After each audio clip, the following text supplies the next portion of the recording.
जाता पंढरीशी सुख वाटे जीवा अशीच मनोअवस्था खरं तर लाखो वैष्णवांमध्ये सध्या आहे। दरमजल करत हे सर्व वैष्णवांचा मेळा आज पंढरपूरमध्ये दाखल झालेला आहे। या सर्व वारकऱ्यांमध्ये उत्साहाचं वातावरण आहे। सध्या आपल्यासोबत चर्चा करण्यासाठी पंकज महाराज गावडे सध्या आपल्यासोबत आहेत। आपण त्यांच्यासोबत चर्चा करणार आहोत। सर, रामकृष्ण हरी खरं तर वैष्णवांचा मेळा त्यांचे जे माहेर आहे म्हणजे ज्या अनामिक ओढीने पंढरपूरमध्ये दाखल झाले, आज एक वेगळं आनंद जो आहे सर्व वारकऱ्यांमध्ये पाहायला मिळतोय। काय सध्या मनात भावना आहेत? आषाढी एकादशी आहे, वारकऱ्यांमध्ये उत्साह आहे। तुम्ही जर चंद्रभागेचं सगळं वाळवंट पाहिलं किंवा पंढरपूरच्या मंदिराच्या आजूबाजूचा सगळा परिसर पाहिला तर एक आनंदाला आलेलं एक वेगळं उधाण आहे। काही वारकऱ्यांच्या डोळ्यामध्ये अश्रू आहेत, काही तर फक्त कळसाचं दर्शन घेऊन सांगतायत, पांडुरंगा आलो रे तुझ्या वारीला। एक आजी देवाला म्हणत होती, बाहेरून जगले वाचले तर पुन्हा तुझी वारी करेल। म्हणजे एक असीम श्रद्धेने परमेश्वराच्या कृपेने आणि त्यांच्या घरामध्ये असलेली वारी पूर्ण केल्यानंतर प्रत्येक वारकऱ्याच्या मनामध्ये असलेला जो आनंद आहे हा अतिशय अलौकिक आहे। आणि अलौकिक आनंदाचा गाभा मला वाटतं आज या संपूर्ण वातावरणामध्ये एक वेगळी तरंग निर्माण करतोय। त्यामुळे सगळीकडे फक्त माऊली माऊली माऊली माऊली, पुंडलिक वरदा हरी विठ्ठल जयघोष चालू आहे। संतांच्या पालख्या ज्यावेळी पंढरपूर क्षेत्रामध्ये येत होत्या त्यावेळी त्या पायघड्या, त्याला स्पर्श करण्यासाठी चाललेली धावपळ, हे सगळं अलौकिक आहे। मला वाटतं ब्रह्मांडातला सगळ्यात अंतःकरणातून देवाच्या दर्शनासाठी कुणीही न बोलवता अलोट गर्दीने फुललेला हा असणारा वारकरी संप्रदायाचा आचारधर्म आज आपल्याला दिसतोय। तर महाराष्ट्रामध्ये वारकरी आणि विठ्ठल हे महाराष्ट्राच्या भक्तीचं एक समीकरण आहे। ज्यावेळेस दरमजल करत वाखरी या ठिकाणी दाखल होते, त्या ठिकाणी रिंगण म्हणजे सोहळा रंगतो, त्या ठिकाणी मातीमध्ये खरं तर हे भक्त जे वैष्णव जे आहेत त्या अगदी रंगतात, एकमेकाला माती रावतात, म्हणजे एकीकडे मातीच्या रंगात रंगतात आणि विठ्ठलाच्या भक्तीसुद्धा रंगतात। तर याचं समीकरण काय सर? मुळात इतका सगळा टप्पा केल्यानंतर वाखरीमध्ये आल्यानंतर ज्यावेळी तुकाराम महाराजांना मंदिराचा कळस दिसला आणि तुकाराम महाराज अतिशय वेगाने पांडुरंगाच्या दिशेने आले, आता हे सगळे वारकरी त्यांचा श्रम करून इथपर्यंत वाखरीपर्यंत आलेले असतात आणि ज्ञानोबा तुकोबाच्या पालख्या एकत्र आलेल्या असतात। त्यामुळे आनंदाला एक वेगळी झळाळी असते। आणि त्यावेळी जे रिंगण असतं, रिंगणामध्ये माऊलींचा अश्व असतो, जगद्गुरूंचा अश्व असतो। वारकऱ्यांची अशी धारणा आहे की या साक्षात अश्वांबरोबर माझे संत आहेत। इतर वाऱ्या ह्या स्वतः केल्या जातात, पण आजची वारी माझ्या संतांबरोबर मी केली, ही एक वेगळी श्रद्धा असते आणि वेगळ्या संवेदना असतात। ज्यावेळी त्या अश्वाच्या पायाखालची माती वारकरी घेण्यासाठी धडपड करतो त्यावेळी त्याची श्रद्धा असते की त्या मातीच्या कणाला माझ्या संतांचा परिस्पर्श आहे, तो माझ्या कपाळी लावावा, या मस्तकी धारण करावा आणि त्या संतांची कृपा माझ्यावर व्हावी आणि हे असणारं माझं जीवन आहे आणि माझ्या पुढचं जे जीवन आहे ते सुसह्य व्हावं, आनंदित व्हावं। त्या असीम श्रद्धेने झालेला हा सगळा मला वाटतं रिंगण वारकरी वाखरीचं जे आहे रिंगण हा एक वारकऱ्यांचा श्रमपरिहारही आहे, दुसऱ्या बाजूला आनंदाचं उधाणही आहे आणि तिसऱ्या बाजूला संत आणि देव याचं मिश्रणही आहे। तर आपण बघू शकतो की वारीच्या निमित्तानं, आषाढी एकादशीच्या निमित्तानं महाराष्ट्रातील कानाकोपऱ्यातून लाखो वारकरी ज्ञानोबा तुकोबाचा गजर करत करत पंढरपूरमध्ये दाखल होतात। म्हणजे कुणालाही या वारीचं आमंत्रण दिलं नाही, जात पात भेद सर्व विसरून वारकरी एकदम समविचाराने सहिष्णुतेचा धर्म पाळत या ठिकाणी दाखल होतात। पण महाराज, मला एक प्रश्न विचारायचा आहे की पंढरपूरच का आणि पंढरपुरामध्येच का सारे वारकरी जमा होतात? वा, अतिशय सुंदर प्रश्न आहे। जेव्हा नव्हते चराचर तेव्हा होते पंढरपूर। ज्ञानोबराय तर म्हणतात, हे नव्हे आजी कालीचे युगा 28 मज निर्धारिता साचे, हा मृत्यू लोकूची नव्हे। आणि स्वतः देव सांगतायत, आषाढी कार्तिकी विसरू नका मज, सांगतसे गुज पांडुरंग।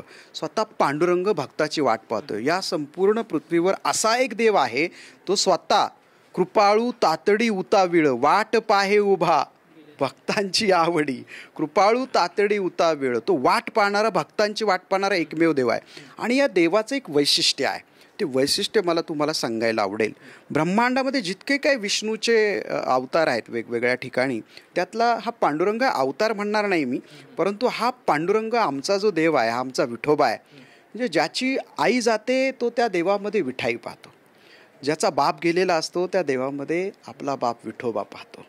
आणि हा पांडुरंग आम्हाला इतका प्रिय का आहे याचं शास्त्रीय जर वर्णन आपण करायचं ठरवलं तर क्षेत्रे धास्मीन महाविष्णू सर्वो देवोत्तमोत्तमः अस्ते योगीश्वरोध्यापी सर्व शक्तिर्भिनवमी सदा. म्हणजे हा 9 शक्तींसहित तिथे असलेला देव. त्या पार्वतीने विचारलं महादेवाला, महादेवा तुम्ही कुणाचं स्मरण करता? तथा स्मरामी देवेशी विष्णू विश्वेश्वरेश्वरम. मी त्याचं स्मरण करतो. तो हा जो विठोबा आहे, हा आमचा पांडुरंग आहे, ही आमची विठाई आहे, हा आमचा विठ्ठल आहे. हा विठ्ठल गुणनिधी, विठ्ठल सर्वसिद्धी, लागली समाधी विठ्ठल नामे, अशी अवस्था का होते? कारण तो 9 शक्तींसहित तिथे आहे. मग विमला, उत्कर्षणी, ज्ञान, क्रिया, योगा, प्रवी, सत्या, ईशाना आणि अनुग्रह या 9 शक्तींसहित त्या ब्रह्मांडावर असणारा एकमेव देव आहे तो आमचा पांडुरंग आहे. आणि त्याच्या दर्शनासाठी माझे संत येत होते, आज आम्ही सगळे येतोय. खरं तर महाराज, आता तुमच्या नजरेतून वारी म्हणजे काय, किंवा आषाढी एकादशीचा सोहळा तुम्हाला काय वाटतं? मला असं वाटतं की अज्ञानाचा अंधकार दूर करणारा एक अवतार ज्ञानोबारायांच्या रूपाने मी पाहिला. प्रगट गुह्य बोले विश्व ब्रह्मची केले. आता हे ज्ञानोबारायांनी काय केलं? तू ते श्री मुरारी म्हणतले प्रगट करी, जे अभिप्राय गवारी झाकेले आम्ही. ईश्वराकडनं जे झाकलं गेलो ते ज्ञानोबांनी सगळं ज्ञान सर्वसामान्य माणसांच्यासाठी खुलं केलं. ज्ञानोबारायांच्या अगोदरही वारी होती. ज्ञानोबारायांच्या नंतर मग परंपरेने नाथबाबा, तुकोबाराय. पण ही जी वारी आहे, ही वारी पांडुरंगाची, ही पंढरपूरची वारी आज वेगवेगळ्या पद्धतीने साजरी केली जाते. म्हणजे मी कॉर्पोरेट सेक्टरमध्ये होतो. माझा जन्म कार्तिकी एकादशीचा 8 महिन्याचा असताना आई मला इथे घेऊन आली होती. तेव्हापासून वारी. आज मी कॉर्पोरेट क्षेत्र सोडून इथे आनंद घेतोय. वेगवेगळ्या पद्धतीने तुम्ही पाहिलं, आता IT दिंडी आहे, फेसबुक दिंडी आहे, कॉर्पोरेट दिंडी आहे, AI दिंडी आहे. वेगवेगळ्या स्तराची लोकं आहेत. गजानन महाराजांची शेगावची पालखी सोहळा आहे. हे सगळे आता इस्कॉन ह्याच्यामध्ये आलं आहे. म्हणजे वारकरी धर्म असा आहे ना की इथे ज्ञानदेवांच्या रूपानं नाथ संप्रदाय, तुकोबांच्या रूपानं चैतन्य संप्रदाय, नाथबाबांच्या रूपाने दत्त संप्रदाय, आनंद संप्रदाय, स्वरूप संप्रदाय, महानुभव संप्रदाय सगळे एकत्र आल्याने वारकरी धर्म हा मानवतेचा धर्म आहे, विश्वकल्याणाचा धर्म आहे, शांतीचा आहे, समतेचा आहे. इथे 13व्या शतकामध्ये आध्यात्मिक लोकशाही उभी राहिली चंद्रभागेच्या वाळवंटावर. म्हणून इथे आल्यानंतर कुणी मोठा नाही, इथे कुणालाच अभिमान नाही. म्हणजे उठाउठी अभिमान जाय ऐसे स्थळ कोण, ते या पंढरीस घडे खळा पाझर रोकडे. इथे प्रत्येकजण एकमेकाच्या पाया पडतो. ही ज्ञानदेवांपासून सुरू झालेली तुकोबाराय ते तपोनिधी नारायण महाराजांपासून तर आत्तापर्यंत या सगळ्या आमच्या वारकऱ्यांनी, ही आमची संपदा आहे, ही आमची श्रीमंती आहे, हा आमचा विचार आहे, हा आमचा वारसा आहे. आणि तो अतिशय संपन्न आहे. म्हणजे जगाला दाखवावा असा नाही, पण माझ्या अंतःकरणाला आत्मिक समाधान देणारा, आत्मानंद देणारा, परमानंद देणारा हा सोहळा आणि इथे आल्यानंतरची मिळणारी आत्मानुभूती ही खूप वेगळ्या पद्धतीची आहे. म्हणून आज एज्युकेटेड लोक पण आहेत.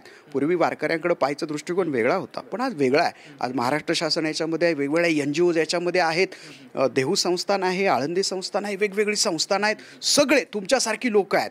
म्हणजे media, print media, social media, electronic media या सगळ्यांना ही वारी आकर्षित करते. याचं एकमेव कारण आहे संतांची असणारी वाट, त्याच्यावर आम्ही चालतो. एथ वडील जे जे करीती तया नाम धर्मू ठेविती, तेची एर अनुष्ठिती सामान्य सकळ. म्हणजे ही माझ्या वडिलांची मिरासी आहे, तुकोबाराय म्हणतात, तीच आम्ही चालवतोय त्यांचे पाईक म्हणून. म्हणून हा आनंद आहे, वेगळा आनंद आहे.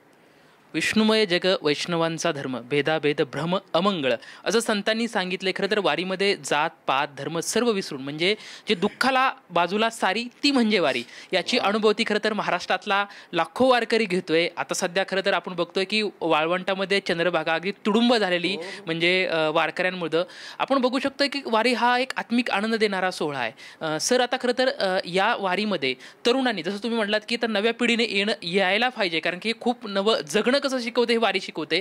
तर आता त्यांनी हा वसा घ्यायला पाहिजे. यासाठी तुम्हाला काय वाटतं, काय बिंबवलं पाहिजे त्यांच्या मनात? पहा, समाजशास्त्रज्ञ इरावती कर्वे असं म्हणतात, महाराष्ट्रामध्ये जन्माला येऊन गेलेला, जन्माला येणारा आणि जन्माला आलेला याचा DNA जर पाहिला तर तो वारकरी आहे. म्हणजे आमचे सगळे पूर्वज वारकरी होते. इथे जातीला महत्त्व नाही, इथे कुठली श्रेणी नाही, इथे भक्तीला महत्त्व आहे. आणि वारी ही एक आचारसंहिता, एक वेगळा आचारधर्म आहे आणि वारी हा एक जनप्रवाह आहे. मी तर तुमच्या माध्यमातून महाराष्ट्र शासनाला हे सांगू इच्छितो की वारीचा सोहळा ज्या ज्या गावातनं जातो, महाराष्ट्रातनं वेगवेगळ्या संतांच्या दिंड्या येतात, त्या प्रत्येक गावामध्ये, त्या प्रत्येक शहरामध्ये तिथल्या शालेय विद्यार्थ्यांना, तिथलं NSS, तिथलं स्काउट, तिथले NGOs यांना सामील करून घेतलं पाहिजे. हा मानवतेचा उत्सव कसा आहे हा त्यांना एक्सपिरियन्स आला पाहिजे. मला वाटतं वारी ही 15-20 दिवसाचा हा एक वेगळ्या प्रकारचा अलौकिक उत्सव महाराष्ट्र शासनाने साजरा केला पाहिजे. कारण वारी ही शिकवते कसं जगलं पाहिजे, कमी गरजांमध्ये कसं जगलं पाहिजे, आम्ही ॲडजस्टमेंट कशी केली पाहिजे, टाईम मॅनेजमेंट जे आता सगळीकडे होत नाही आहे. छत्रपतींच्या काळात होतं, आता टाईम मॅनेजमेंट होत नाही. वारी ही टाईम मॅनेजमेंट शिकवते, वारी ही इव्हेंट मॅनेजमेंट शिकवते, वारी ही एटिकेट शिकवते, वारी मॅनर्स शिकवते, वारी एथिक्स शिकवते. त्याचबरोबर वारी स्वतःच्या शोधाला सुद्धा कसा शोध घेतला पाहिजे या संपूर्ण सोहळ्यात मी कोण आहे, मी काय आहे या स्वतःच्या शोधासाठी सुद्धा लोकांनी वारीत आले पाहिजे. इथे अहंकार नाही, म्हणजे कुणाला पाय लागला तरी माऊली, इतर ठिकाणी पाय लागू द्या. एखादं लेकरू चुकलं, एखादी माझी भगिनी येते, त्या लेकराला घेते, पोलिसांकडे जाते, म्हणते काय माहिती आहे, माऊली हरवलाय. म्हणजे हरवलेलं आहे माऊली, सांगणारी माऊली आणि पोलिसही माऊली. हे अद्वैत जे आहे ना, भेदाच्या पलीकडचं अद्वैत, हे अद्वैत पाहणारी ही वारी प्रत्येकाने अनुभवली पाहिजे. विशेष करून डिस्ट्रॅक्शन झालेली जी पिढी आहे सध्या, जी सोशल मीडियाच्या प्रचंड आहारी गेलेली आहे, सुसाईड अटेम्प्ट वाढलेले आहेत. दुसरी गोष्ट म्हणजे आमच्याकडे आता कल्चर डॅमेज व्हायला लागले. मग ते फूड कल्चरपासून तर पारिवारिक पोल्युशनसुद्धा वाढले, ज्याला आपण कौटुंबिक प्रदूषण म्हणूया. या सगळ्याला उत्तर एकमेव आहे, संतांनी दाखवलेला मार्ग, संत साहित्य आणि आमची वारी. म्हणजे वारी हा जनमानसांचाच उत्सव नाही, वारी हा आपल्याला महान करणारा आणि मानवतेचा महाउत्सव आहे. त्यामुळे सगळ्यांनी या वारीमध्ये यावं. इथे कुणालाही नाकारलं जात नाही, इथे सगळ्यांना अधिकार आहे. असं एकमेव पीठ, एकमेव व्यासपीठ, एकमेव जागा, एकमेव संधी इथे जन्माला आलेल्यानंतर प्रत्येकाला आहे, ती म्हणजे वारी. मला शेवटचा प्रश्न विचारतो. सध्या समाजामध्ये आपण बघतो ते स्त्री पुरुष त्याची एक समानतेची म्हणजे विषमतेची दरी मोठी वाढत चालल्या आहेत. मात्र वारीमध्ये जर आपण आलो तर माऊली असा एक शब्द आहे की म्हणजे तो पुरुषांसाठी वापरला जातो, महिलांसाठी वापरला जातो. तर माऊलीच या शब्दाचं काय सामर्थ्य आहे? माऊली हा शब्द संतांनी ज्यांना उपाधी दिली आणि माझा वारकरी ज्यांना हृदयात घेऊन वारी करतो किंवा आपली वारकरी धर्म पाळतो, ती जगाची विश्वमाऊली ज्ञानोबा आहे.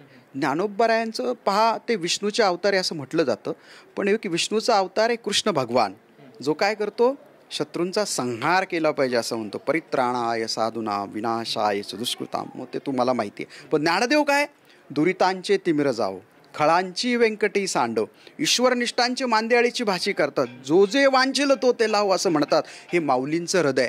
हे संत सगळे जे होते ना, हे स्वतःची वेदना पिलेले आहेत, या स्वतःचा संघर्ष त्यांनी केलेला आहे. पण कुणालाही न दुखावता सगळ्यांना आनंद देता येईल, सगळ्यांच्या जीवनाचा उद्धार होईल, हा विचार फक्त संतांनी केला. म्हणजे आमचे सगळे संत आमच्यासाठी आमची आई आहेत. मग ज्ञानोबा आहेत, तुकोबा आहेत. मी तुम्हाला सांगतो, महाराष्ट्राची जर आपण विचार केला तर महाराष्ट्राची एक चौकट जर आपण ठरवली तर महाराष्ट्राचा प्राण ज्ञानोबा आहेत, महाराष्ट्राचा श्वास तुकोबा आहेत, महाराष्ट्राचं ध्येय विठोबा आहे आणि महाराष्ट्राचं साध्य शिवबा आहे. हे ज्ञानोबा, तुकोबा, विठोबा, शिवबा हे नजरेसमोर आहे ना.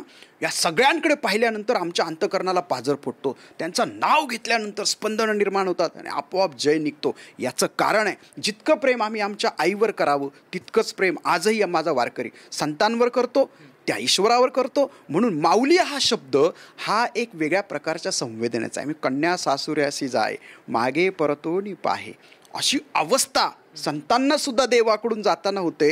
आणि उद्या तुम्ही पहा एकादश आणि नंतर बारस, आमचा तर 48 तासाचा उपवास असतो. त्याच्यानंतर पंढरपूर सोडताना लोकांचे चेहरे पहा, ओशाळलेले असतात, डोळे अश्रूने भरलेले असतात, काला गोपाळपुरातला झाल्यावर पावलं जड झालेली असतात. हे कशाचं धोतं काय, म्हणजे पंढरपूर हे आमचं माहेर आहे, माझे माहेर पंढरी, हे माझं माहेर आहे. हे सगळ्या वारकऱ्यांचा विश्वास आहे. दुःख, दैन्य, दारिद्र्य, संघर्ष, चिंता सगळं संपतं. ती जागा म्हणजे ही माझी पंढरपूर आहे, ही माझी चंद्रभागा आहे, हा माझा पुंडलिक आहे आणि हा माझा विठोबा आहे. म्हणून आजच्या पिढीला मी सांगेन, तुम्ही बालाजीला जाता जरूर जा, तुम्ही काशी विश्वेश्वरला जाता जरूर जा, वाराणसीला जाता नक्की जा. पण पहा, मी तुम्हाला दाखला देतो. पुष्करात त्रिगुणम पुण्यम, केदारात षड्गुणम भवेत, वारणाशात दशगुणम, अनंतम श्रीगिरे रवी. पंढरी महात्म्यामध्ये तुम्ही जर अभ्यास केला तर तुम्ही पुष्करला गेल्यानंतर आणि पंढरपूरला आले तिप्पट पुण्य पुष्करचं मिळतं. केदारला गेलात आणि पंढरपूरला गेलात, एकदा पंढरपूरला आलात 6 पट पुण्य केदारचं हा पांडुरंग तुमच्या पदरात टाकतो. आणि वाराणसीला गेलात आणि इथे आलात तर एकदा वाराणसीला जा, एकदा पंढरपूरला जा, 10 पट पुण्य पंढरपूरला आल्याचं आहे. आणि श्रीशैल्यला तुम्ही एकदा जा आणि इथे या, अनंतपट श्रीशैल्यला गेल्याचं पुण्य इथे आहे. कारण माझ्या पांडुरंगाचा पहिला वारकरी हा महादेव आहे. तो साऱ्या परिवारासहित वारी करतो. मी 14 कोटीच्या महाराष्ट्राला आवाहन करतो. आज गर्दी पहा किती आहे, 12 लाख, 13 लाख, 14 लाख, 20 लाख. आज सगळ्या पंढरपूरचं समिती देवस्थानचं म्हणणं असं आहे की एवढी गर्दी आजपर्यंतच्या इतिहासात एवढी झालेली नाही. मग मला असं वाटतं, तरी देखील माझ्या मनातली शंका सांगतो, या प्रवाहामध्ये, या मानवतेच्या उत्सवामध्ये बाकीचे काय करतात? मग यांनी पण यावं, पांडुरंगाचं दर्शन घ्यावं, सेवा करावी वारकऱ्यांची. सेवेच्या निमित्ताने या. सेवेतसुद्धा भक्ती आहे, सेवेतसुद्धा भाव आहे आणि सेवेतसुद्धा तुम्हाला मोक्ष आहे. म्हणून इथे आपण आलो जन्माला तर प्रत्येकाने वारी केलीच पाहिजे अशा मताचा मी आहे. कारण ही पुण्यभूमी आहे, हे महाक्षेत्र, हे पंढरी, अनुपमतीची थोरी, धन्य धन्य वारकरी तेथीचे. इथले वारकरी धन्य आहेत कारण हे महाक्षेत्र आहे. वारकऱ्यांचे प्राण म्हणजे संत आहेत आणि वारीच्या वाटेवरती चालताना जगण्याचं सामर्थ्य भेटतं. कारण हा वारीचा सोहळा जो आहे तो एकदा तरी आयुष्यामध्ये त्याची अनुभूती घ्यावी अशी प्रतिक्रिया जी आहे ते गावडे महाराज आपल्याला देताना पाहायला मिळत आहे. कॅमेरामॅन सुशांत राऊत सोबत लक्ष्मण जाधव, TVNine मराठी, पंढरपूर.